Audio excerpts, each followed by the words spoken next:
the military threat to Taiwan posed by China has increased, the Army Aviation and Special Forces Command plans to station squadrons of Apache helicopters at Fengnian Airport in Taitung County in order to strengthen Taiwan's military preparedness. It is understood that the command's Apache helicopters will use the airport as one of many designated areas for rotational training. However, the plan is still awaiting approval amid concerns over noise, and negotiations with local authorities continue. The Army Aviation and Special Forces Command currently have 29 AH-64E Apache attack helicopters and 61 AH-1W Super Cobra attack helicopters. In 2014, the Army purchased 60 UH-60M Black Hawk helicopters from the U.S., 30 of which were transferred to the command and can be outfitted with military equipment and armaments to carry out missions during wartime.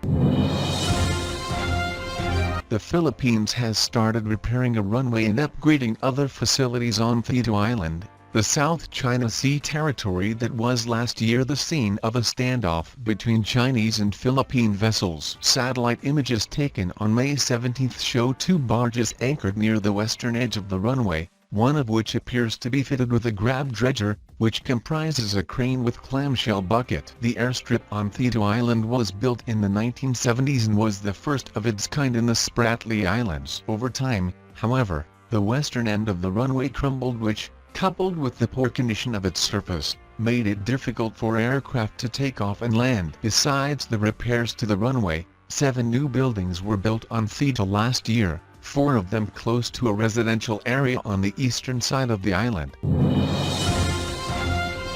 China dispatched fighter aircraft across the Taiwan Strait hours after a U.S. transport plane flew over the island of Taiwan, raising military and diplomatic tension in the region by several notches. Taipei scrambled its own jets in response to warn off the aircraft from the People's Liberation Army Air Force, reports from the island said, quoting the Defense Ministry. The Russian-made Su-30 fighters were given verbal warnings to leave and Taiwanese Air Force jets drove away the intruders, the Taiwanese Defense Ministry added. Earlier in the morning, an US C-40 military transport aircraft was identified flying over the west coastline of Taiwan. It had taken off from an Air Force base in Okinawa in Japan and flew over Taiwan without landing. Thanks for watching. Please like, share, and subscribe. If you like the channel and want to support, please support on Patreon or PayPal. The details are given below in the description.